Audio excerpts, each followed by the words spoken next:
Bonjour les enfants, cette semaine, nous allons lire la Parashat Ki-Tissa. La Parashat Ki-Tissa est la 9e paracha du Sefer Shemot. Dans cette paracha, Hachem va demander à Moshe Rabbeinu de compter les béné Israël. Mais attention, on n'a pas le droit de compter les béné Israël directement. On les comptait grâce au Machatzit HaShekel. Hachem montra à Moshe Rabbeinu un demi-shekel en feu et lui dit « C'est cette pièce que chaque ben Israël donnera. » Chaque ben Israël donnait une pièce de Machatzit HaShekel et ainsi, en comptant les pièces, on savait exactement combien il y avait de béné Israël. Hachem sait combien nous sommes, bien sûr, mais Hachem nous aime tellement qu'il aime nous compter, un peu comme un homme qui compterait des diamants toute la journée. Pour Hachem, nous sommes des diamants précieux, et c'est pour cela qu'il aime nous compter.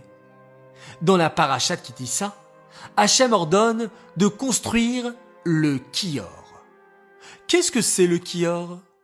Le Kior était une belle fontaine, grâce à laquelle les Kohanim se lavaient les mains et les pieds chaque matin avant de commencer leur travail au Mishkan. Nous aussi, pour ressembler aux Kohanim, nous faisons le Netilat le matin et nous nous lavons les mains avec le Kéli. Dans la Parashat Ki-Tissa, Moshe Rabbeinu va monter sur le Har Sinaï pour recevoir les Luchot sur lesquels Hachem a gravé les Aseret Adiberot. Avant de monter sur le mont Sinaï, Moshe Rabbeinu avertit les béné Israël. « Je reviendrai dans 40 jours. » Hélas, les béné Israël ont mal compté. Et lorsque les béné Israël voient que Moshe tarde à redescendre, ils ont très peur et pensent que Moshe Rabbeinu est mort. Que font alors les béné Israël ? Ils vont construire un veau d'or.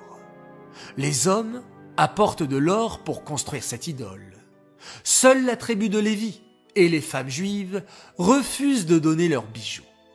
Elles ne veulent pas participer à la construction d'une idole. Les béné Israël dansent et se prosternent devant le veau d'or.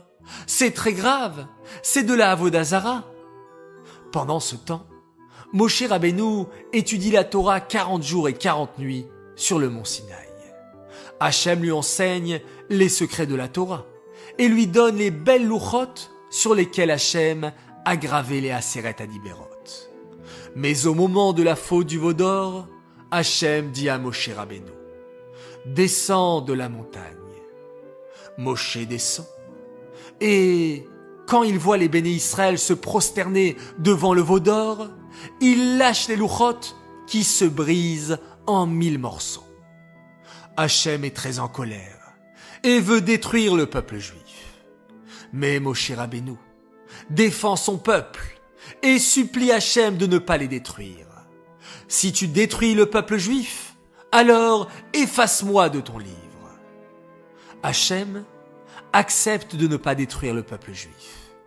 Les béné Israël veulent faire teshuva et demander pardon à Hachem. Moshe Rabbeinu remonte sur le Har Sinaï pour demander pardon à Hachem. Il reste 40 jours et 40 nuits, sans manger et sans boire, ni même dormir, et étudie la Torah jour et nuit. Au bout des 40 jours suivants, Hachem donne à Moshe les deuxièmes louchot et dit « Salarti kidvarecha » « J'ai pardonné selon ta parole. » Moshe redescend avec les deuxièmes louchot. Hachem a pardonné les béné Israël. Ce sera le jour de Yom Kippour. Lorsque Moshe Rabbeinu est redescendu de la montagne, il avait des rayons de lumière qui sortaient de son visage. Voilà les enfants, le résumé de la Parashat Ki-Tissa. J'espère que cette vidéo vous a plu et je vous souhaite Shabbat Shalom.